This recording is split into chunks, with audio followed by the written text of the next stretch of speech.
오늘 우리에게 주신 하나님의 말씀 레위기 27장 1절부터 8절 말씀 우리 같이 한번 보겠습니다. 레위기 27장 1절부터 8절 말씀.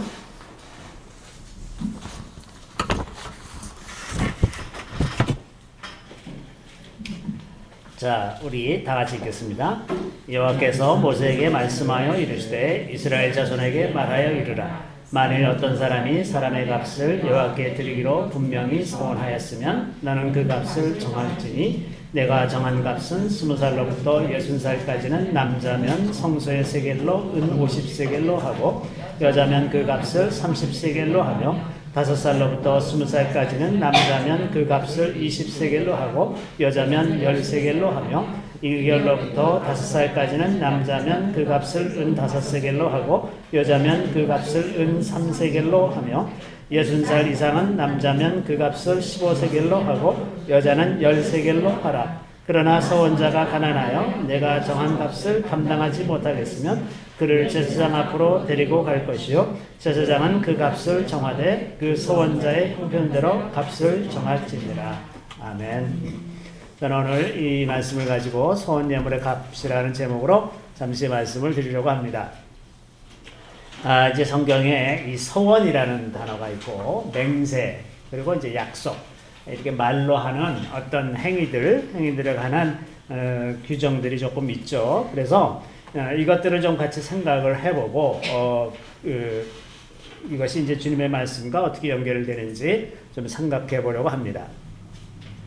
하나님께 이제 27장은 지금 서원, 사람의 값에 대한 이제 서원 예물에 대한 부분을 우리가 읽었거니와 그 뒤에는 이제 무슨 가축이라든지 밭 혹은 집에 대한 그 값을 어떻게 정할 것인지 하는 문제, 또 이 뒤에 28절 이후에는 이제 온전히 바친 그 하람이라고 하는 것, 그리고 11조 이렇게 해서 27장 전체가 하나님께 바치는 예물에 관한 문제입니다. 그러니까는 서원이 초점이 아니라 예물이 초점이라는 것입니다. 28절 레위기 27장이 자, 하나님께 이제 고정적으로 드리는 예물로 성경에서 규정하고 있는 것은 11조와 그 다음에 그 새로 추수를 했을 때 나오는 첫 곡식, 그리고 가축의 첫 새끼, 요게 이제 고정적으로 하나님께 드려야 되는 것들입니다.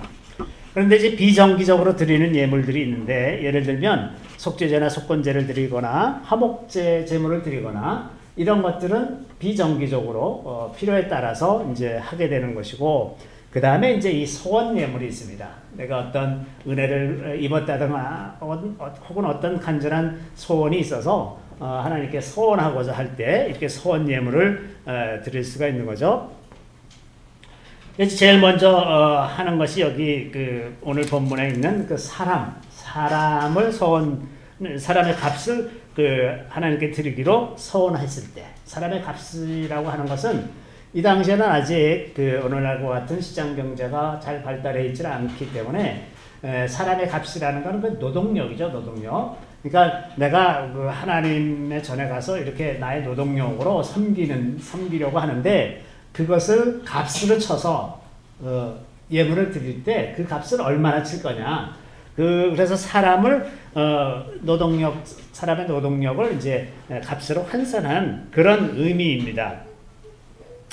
그래서 이제 뭐 그 노동력이 있는 남자 20살부터 60세까지는 성소의 세겔로 은 50세겔로 하고 여자면 30세겔. 이게 노동력의 차이가 있으니까 그 차이를 다 감안해서 합니다.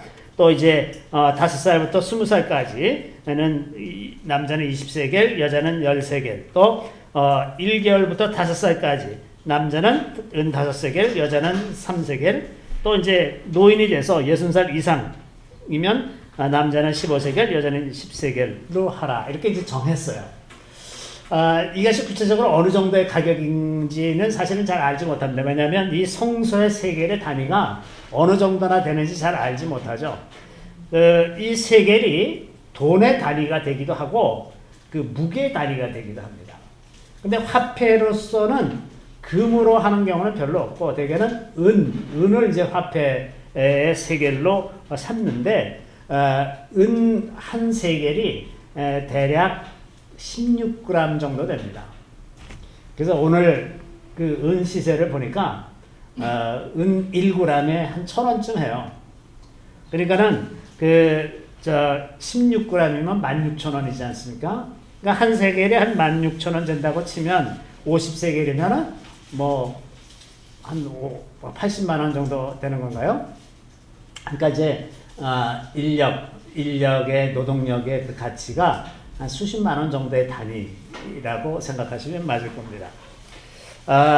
이제 우리가 세겔에 대해서 예수님의 몸값을 예수님을 판 값을 은 30세겔로 했잖아요. 그래서 그때도 그게 성소의 세겔이거든요. 그러니까 몇십만 원 정도 수준의 돈을 받고 가룟 유다가 예수를 판 거죠.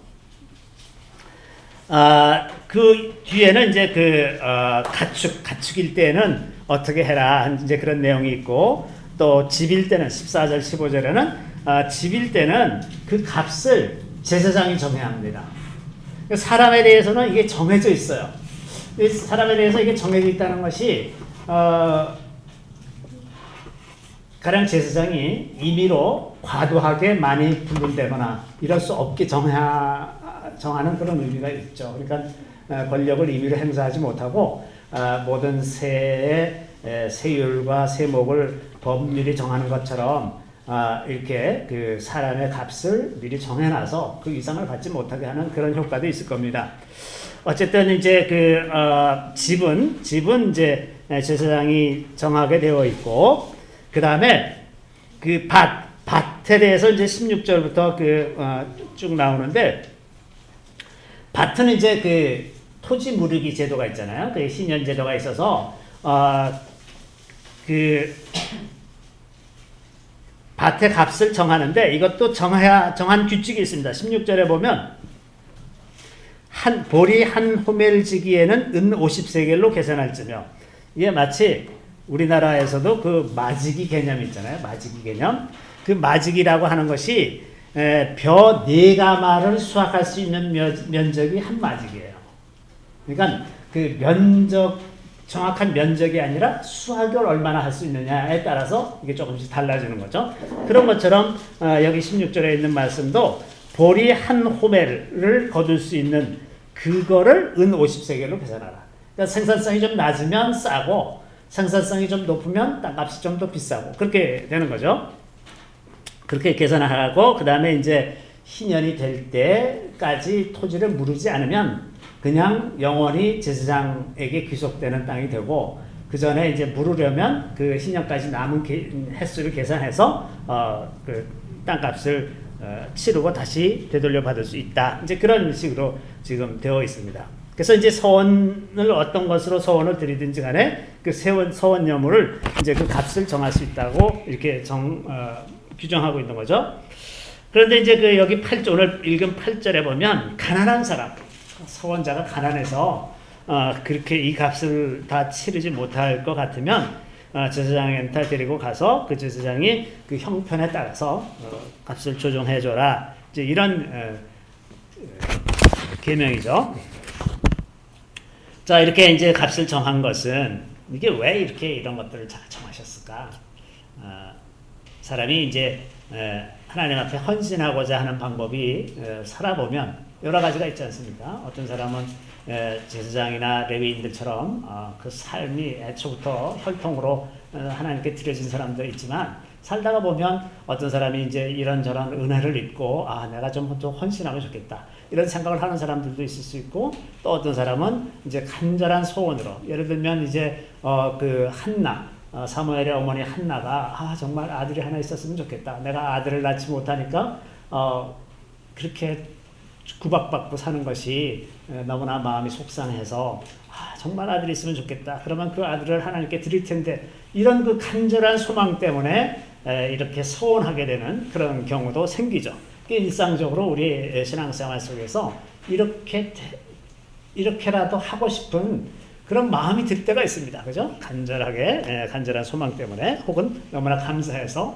그러니까 이제 이렇게 해서 또 예물을 드리게 되는데, 일단 이 서원하는 그런 차원이 되면, 서원 예물은 언제나 흠이 없도록 다른 일반 예물보다 훨씬 더 높은 수준을 요구하는 그런 규정이 있습니다. 레위기 22장으로 가보시면 22장 21절부터 23절에 보면 22장 21절에서 23절 말씀 우리 같이 한번 읽어보겠습니다. 22장 21절에서 23절 말씀입니다. 만일 누구든지 서원한 것을 갚으려 하든지 자의로 예물을 드리려 하여 소나 양으로 화목제물을 여호와께 드리는 자는 기쁘게 받으심이 되도록 아무 흠이 없는 온전한 것으로 할지니 너희는 눈먼 것이나 상한 것이나 지체에 배임을 당한 것이나 종기 있는 것이나 습진 있는 것이나 비루 먹은 것을 여호와께 드리지 말며 이런 것들은 제단 위에 화제물로 여호와께 드리지 말라. 소나 양의 지체가 더하거나 덜하거나 한 것은 너희가 자원제물로는 수련이와 서원제물로 드리면 기쁘게 받으심이 되지 못하리라. 여기 23절에 보면 소나 양의 지체가 더하거나 그러니까 뭐 다리가 5개거나 혹은 다리가 3개거나 혹은 뭐 좀 이렇게 불구가 된 소나 양 이런 거는 너희가 자원해서 드리는 제물로는 드릴 수 있는데 서원한 것에 대해서는 이걸 사용하지 말아라. 그러니까 서원해서 드리는 제물에 대해서는 온전한 것을 드리기를 원하시는 것입니다. 서원했기 때문에 가장 좋은 것으로 드리기를 원하는 거죠. 자, 우리가 하나님께 뭔가를 우리가 바치고자 할 때 그것이 시간이 됐든 돈이 됐든 어떤 우리의 재능이 됐든 그 무엇이 됐든 간에 하나님께 드리고자 할 때는 정성껏 최선을 다해서 마음을 다 담아서 드리는 것이 목표입니다. 왜냐하면 그것은 하나님께 드리는 것이지 사람에게 보이려고 하는 것이 아니지 않습니까? 많은 경우 오늘날 교회 안에서 이렇게 제물을 드리는 것이 사람에게 보이려고 하는 그런 경우들도 종종 있는데 하나님 앞에 드리는 것들은 다 이렇게 정성껏 가장 좋은 것으로 드리는 것이 맞습니다. 특별히 서원 예물이 그 중에서 제일 마음을 담아서 드려야 되는 예물이라고 볼 수가 있죠. 신명기 23장 21절에서 23절에 가면 이 서원한 것은 반드시 갚으라 이런 말씀이 있습니다. 신명기 23장 21절에서 23절 말씀입니다. 우리 같이 한번 읽어보겠습니다. 신명기 23장 21절에서 23절 말씀.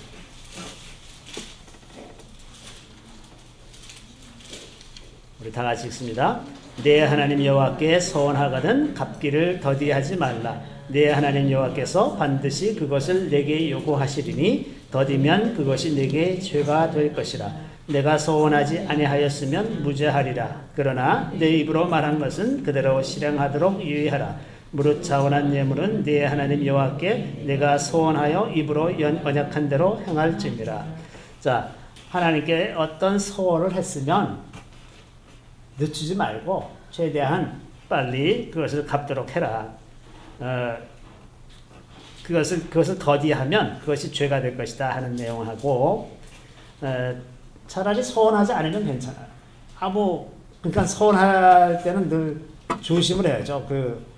가능하면 안 하는 것이 제일 좋고 꼭 정말 간절한 마음 때문에 해야 되겠다고 생각하면 정말 신중하게 해서 하고 또 내가 과도하게 애를 써야 되는 부분은 하지 마시고 아주 기꺼이 즐겁게 탁 할 수 있는 그런 만큼만 하시는 것이 좋습니다. 그렇게 신중하게 하고 그리고 큰 것은 반드시 그대로 실행하도록 그렇게 하는 것이 좋겠다 하는 거죠. 그러니까 소원한 것, 사람의 입으로 하나님의 백성이 그 입으로 뱉어낸 말은 그것이 특히 하나님께 맹세로 그렇게 한 것에 대해서는 반드시 하는 것이 좋겠다 하는 내용입니다. 소원에 대해서 이제 여러 가지 규정이 그래서 성경에 많이 있습니다. 근데 그 중에서 좀 우리가 관심을 갖고 봐야 되는 부분 중에 하나는 여인이 서원할 때에 관한 규정입니다. 민수기 30장에 보면 이제 여자가 이제 서원할 때 남편이 있는 여자가 여인이 어떤 것을 서원을 하는데 남편이 그것을 듣고도 아무 말 하지 않으면 그러면 서원은 유효한 것이 됩니다. 근데 남편이 그 이야기를 들은 순간 그거는 안 돼, 하지 마 라고 말하면 무효가 됩니다. 그 남편의 권세 아래에 있는 거예요. 또 이제 처녀인 경우는 아버지가 그 권세가 있습니다. 그래서 아버지가 그건 안 된다 하면 무효가 되는 것이고, 아버지가 그 이야기를 듣고도 아무 말 안 하면 유효한 서원이 된다고 하는 겁니다.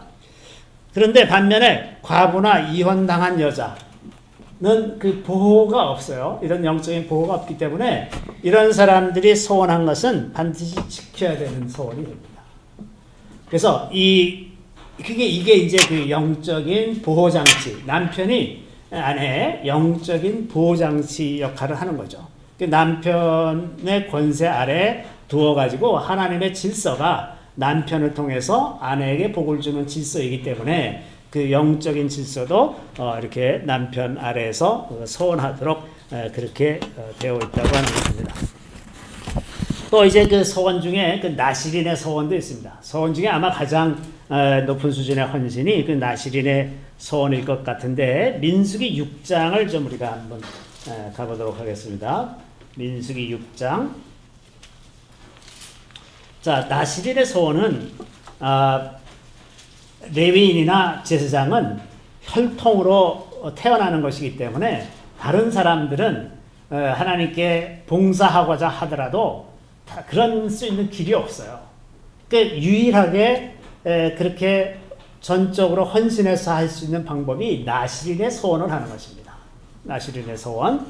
그래서 그 나실인의 서원은 민수기 6장에 보면 그 나실인의 서원을 해서 자기 몸을 구별해서 하나님께 드리는데, 그 6장 3절에 뭘 하지 말아야 되는 것들이 있는데, 포도주와 독주를 마시지 말고 포도나무에서 난 것은 포도즙이라도 마시지 말아야 돼. 그러니까 포도하고는 완전히 끊고 살아야 되고, 그 다음에 이제 머리털을 자르지 말아야 된다. 머리털을 끝까지 이제 잘 길러야 되고, 그 다음에 그 부모 형제라도 시체를 가까이 하면 안 됩니다. 시체를 가까이 하면 안 된다. 그 세 가지 요구 조건이 있습니다. 그리고 만약에 어떤 사람이 자기 옆에서 자다가 밤 사이에 갑자기 죽었어. 그러면 시체를 곁에 둔 셈이 되잖아요. 그럼 내가 부정해졌어요. 나실인인데. 그러면 그 정결 예식을 행한 다음에 다시 카운트해야 됩니다. 나실인의 서원을. 그래서 나실인의 서원은 일평생을 하나님께 헌신하는 경우도 있지만 기한을 정해서 할 수가 있어요. 내가 몇 년 동안 섬기겠다. 어느 날 간혹 그 단기 선교 내가 몇 년 동안 하고 오겠습니다. 라고 이렇게 소원하는 것처럼 그 어떤 기한을 정해서 하나님을 섬기기로 이렇게 작정하는 거죠. 그리고 이제 그 소원이 다 끝나면 이제 그 예식을 해서 그 소원을 푸는 그런 예식이 있습니다. 그래서 제사를 드리고 뭐 머리를 다시 다 깎고 정결하게 하고서 이제 거기서 해제됐다는 것을 공포받는 그러한 규정이 이제 거기 민수기 6장에 쭉 기록이 되어 있습니다.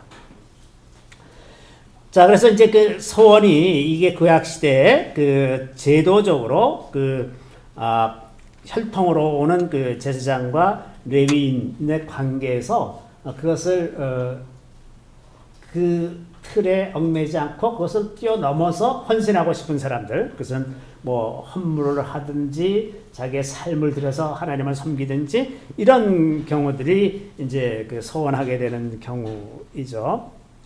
근데 간혹 그 이방 민족의 그 영향을 받아서 잘못된 소원을 하는 경우도 있었습니다.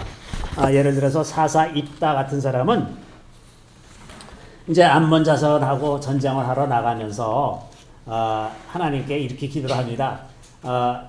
만일 하나님께서 그 암몬 자손을 내 손에 맡겨주시면 내가 그들을 멸하고 올 때에 내 집에서 나와서 나를 제일 먼저 영접하는 사람을 내가 번제물로 드리겠습니다. 이게 잘 쓸데없는 서원이잖아요. 그 하나님이 우리 사람을 번제물로 드리라고 말씀하신 적도 없는데 그 이방 민족들이 그렇게 하는 걸 본받아서 그냥 쓸데없는 서원을 해서 전쟁이 이기고 돌아왔는데 그의 딸, 외동딸이 영접하러 나왔잖아요. 그래가지고 이제 그 외동딸을 번제로 드리는 그런 안타까운 기록이 이제 사사기 11장에 기록이 되어 있는데, 그 사람의 마음이라는 것이 어떤 좀 편안한 평안을 잃은 상태에서 말을 하다 보면 이제 함부로 말을 하고 그 오버해서 말을 해서 불필요한 이런 서원을 하게 되는 경우들이 생기죠. 뭐 흔히 주변에 많이 있는 케이스들이 아이를 하나님께 바치겠습니다, 이런 서원을 하는 사람들이 굉장히 많아서 그 서원을 안 지킴으로 그 자녀들의 삶이 굉장히 피폐해지는 그런 경우들도 굉장히 많이 있어요. 그러니까 이 서원의 말을 할 때는 너무나 신중하게 조심해서 해야 된다고 하는 거죠. 이 서원과는 조금 다르지만 그 맹세는 이제 서원은 어떤 그 예물을 드리고자 하는 것과 관련이 된다면, 맹세는 자기가 무엇인가를 하겠다 하는 이런 식의 맹세죠. 그 잘못된 맹세가 이스라엘을 공경에 빠뜨린 경우도 있었습니다. 사울 왕이 블레셋과 전쟁을 하는데 이제 전쟁이 한참 막 무르익어서 막 그냥 지금 불이 붙었어요. 그래서 이스라엘이 이제 블레셋을 막 추격하고 이겨가고 있는 그런 상황인데, 사울이 뭐라고 얘기하냐면, 오늘 저들을 다 멸망시키기 전까지는 내가 아무것도 먹지 않겠다. 그리고 그것을 먹는 자는 다 저주를 받을 것이다. 이렇게 맹세를 했어요. 그러니까 그 얘기를 듣고서 사람들이 다 그날 전쟁을 하는데 하루 종일 굶어가면서 전쟁을 했단 말이죠. 근데 요나단은 그때 사울 왕 앞에 있질 않았기 때문에 사울 왕이 그런 맹세한 줄을 모르고, 전쟁하다가 보니까 석청 꿀이 있어서 그 꿀을 찍어 먹고 나니까 눈이 밝아져 갖고 더 힘을 내서 이제 막 전쟁을 하고 그랬는데, 나중에 이제 문제가 생기고 나서 보니까 이게 도대체 왜 문제가 생겼나 하고 찾아보니까 이제 요나단이 그렇게 꿀을 먹은 것이 이제 드러났단 말이에요. 그러니까 이제 맹세대로라면 요나단을 그때 죽였어야 돼.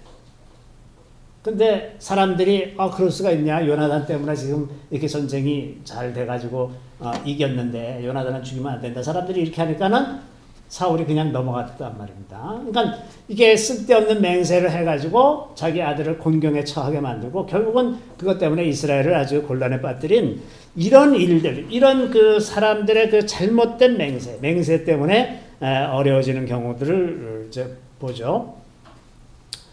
자, 그래서 이제 그 사람이 이게 말로 하는 것이 성경에 보면 말로 하는 것이 굉장히 중요합니다. 사람의, 특히나 그리스도인이 하는 말은 주님의 이름으로 하는 것입니다. 그러니까 서원이 됐든 맹세가 됐든 혹은 어떤 약속을 하든지 간에 이건 정말 하나님의 이름으로 한다라고 하는 그러한 생각으로 해야 된다고 하는 겁니다.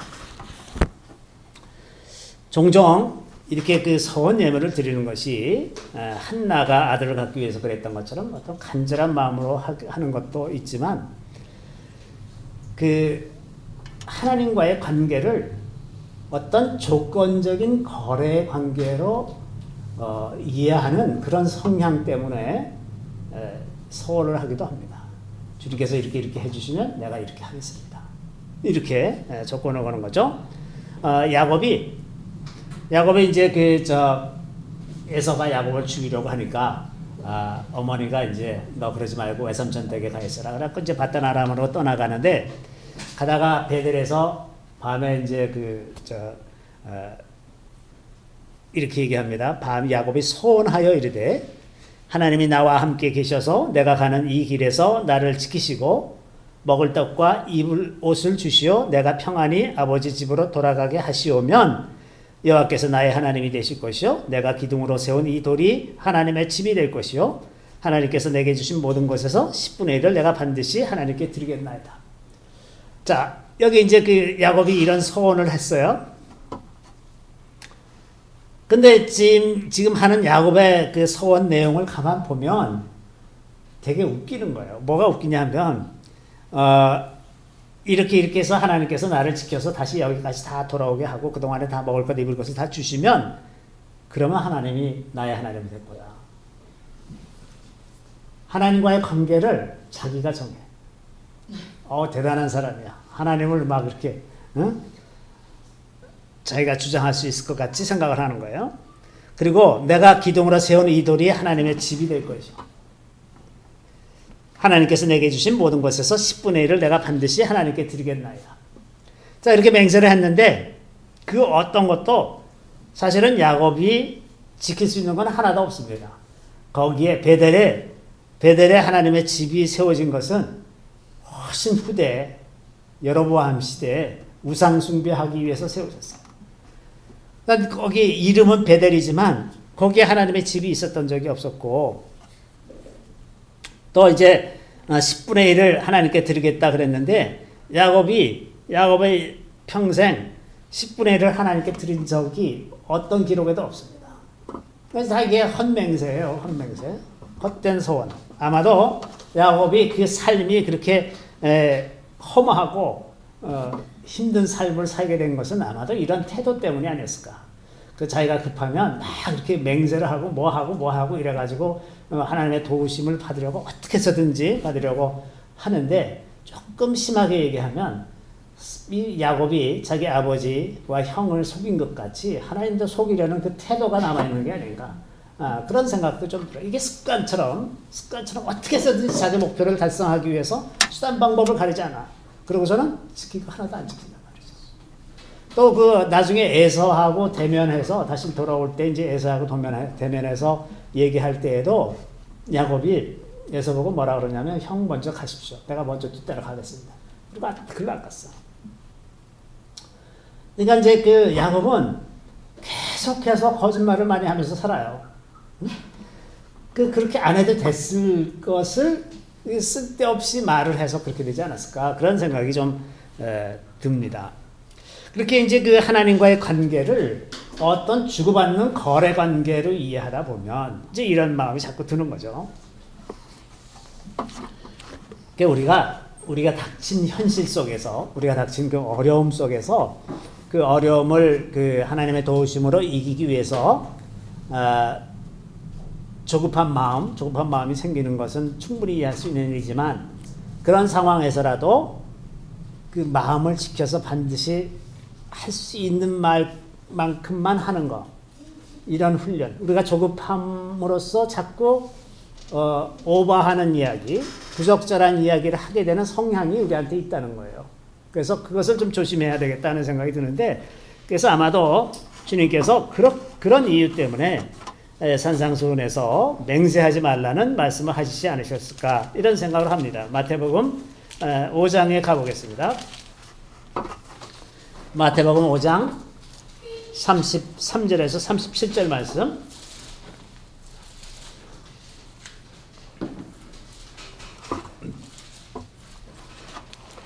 우리 같이 한번 읽어보겠습니다. 5장 33절에서 37절 말씀.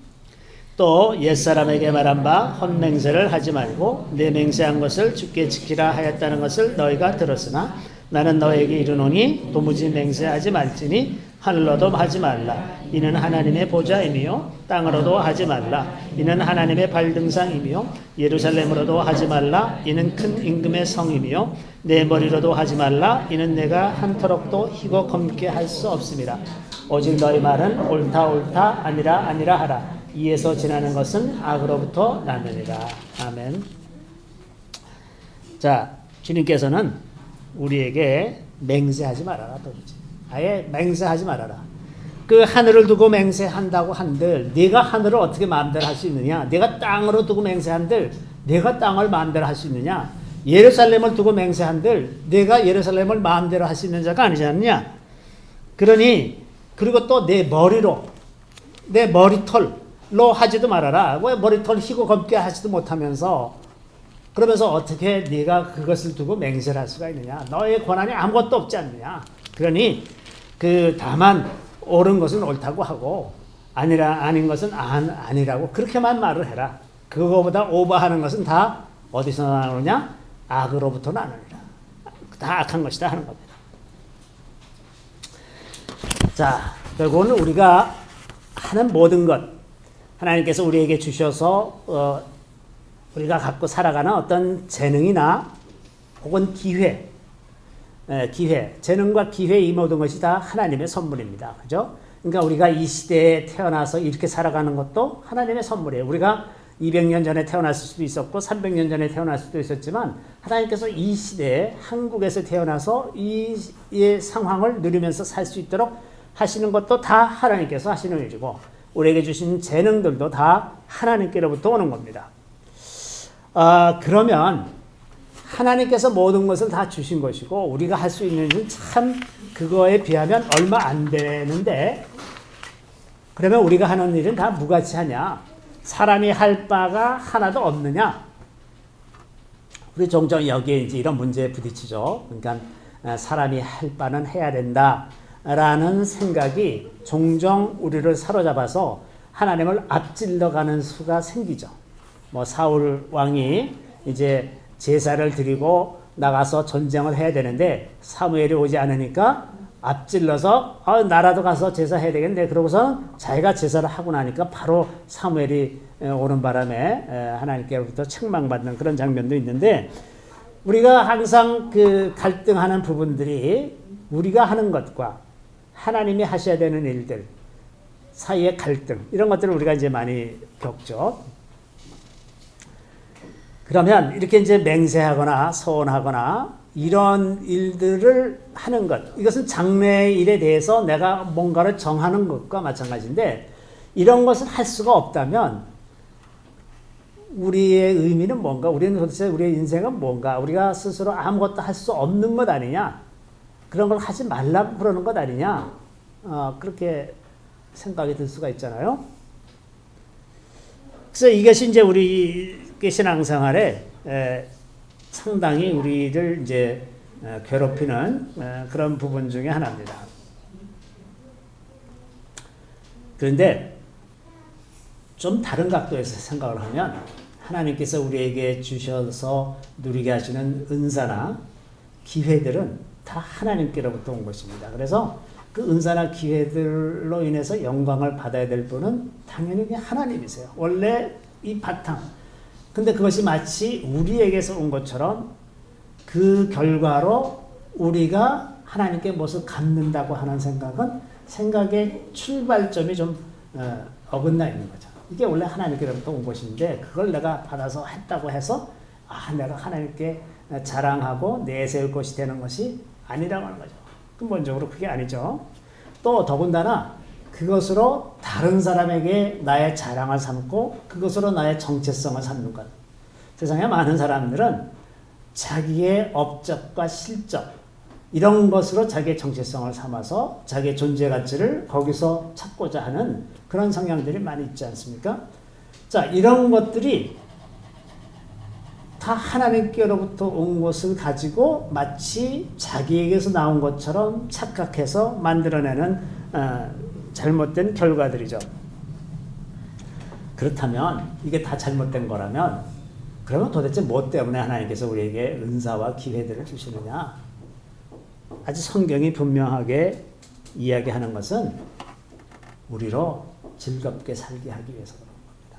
그것이 남들에게 자랑이 되지도 않고 하나님 앞에서 내세울 수 있는 공이 되지도 않지만 하나님께서 우리에게 주셔서 누리게 하시는 그 은사와 기회들은 그것으로 우리 자신에게 기쁨을 주시는 겁니다. 우리가 그 일을 하고 지내며 그 성과를 만들어내면서 남들에게는 자랑할 것이 없어도 내게는 기쁨이 되고 나는 보람을 느끼면서 사는 겁니다. 그것이 자랑할 것이 아니고 하나님 앞에 내세울 것도 아닙니다. 그러나 나는 그것으로 인해서 인생을 즐겁게 살 수가 있어요. 전도서 3장 12절 13절 말씀 우리 다 같이 읽어보겠습니다. 전도서 3장 12절 13절 말씀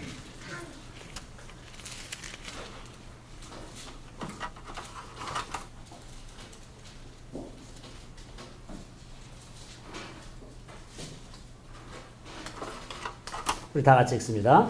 사람들이 사는 동안에 기뻐하며 선을 행하는 것보다 더 나은 것이 없는 줄을 내가 알았고 사람마다 먹고 마시는 것과 수고함으로 낙을 누리는 그것이 하나님의 선물인 줄도 또한 알았도다. 자, 우리가 살아가는 인생에서 기뻐하면서 살고 그것으로 인해서 선한 일을 해요. 우리가 어떤 일의 열매로 선한 일을 하고 또 먹고 마시고 수고하고 낙을 누리는 것, 그 일에서 낙을 누리는 것 자체가 하나님의 선물이라는 거예요. 그것은 다른 사람들에게 자랑해서 그것으로 인해서 나의 정체성을 삼고자 하는 것도 아니고 또 반대로 그것으로 하나님 앞에서 나를 내세울 것도 아니고 다만 누리게 하시고 즐겁게 살게 하시는 하나님의 계획이라고 하는 것입니다. 그렇기 때문에 우리가 맹세하거나 서원하거나 이런 일들이 우리의 범위를 벗어나는 것. 그래서 주님께서 맹세하지 말아라. 맹세하지 말고 예스는 예스, 노는 노라고 하는데 그렇게 살라고 하는 뜻은 무기력하게 살려는 뜻이 아니라 주신 인생을 그리고 기회와 그 은사들을 즐겁게 누리면서 살라고 하는 것입니다. 이것이 우리에게 주시는 하나님의 말씀입니다. 잠시 기도하겠습니다. 주님께서 우리를 이 땅에 내어보내시고 필요한 은사들과 기회들을 주셔서 우리 인생 가운데 풍성한 기쁨이 있게 하시는 것을 주님 참으로 감사드리옵나이다. 때때로 그 과정에서 여러 가지 고통스러운 일도 있고 어려운 일도 겪지만은 그러나 그 모든 것들을 통해서 우리를 좀 더 주님께로 가까이 이끄시고 우리의 본질을 생각하게 하시며 하나님과 어떻게 관계를 맺어야 하는지를 깨닫게 하시는 것을 주님 감사드리옵나이다. 주님, 이런 과정들을 통해서 우리가 날마다 더 주님께 가까이 가며 주님을 즐거워하고 살아가는 법을 배워 알게 하여 주시옵소서. 우리 주님을 찬양하옵고 예수 그리스도 이름으로 감사하며 기도드리옵나이다. 아멘.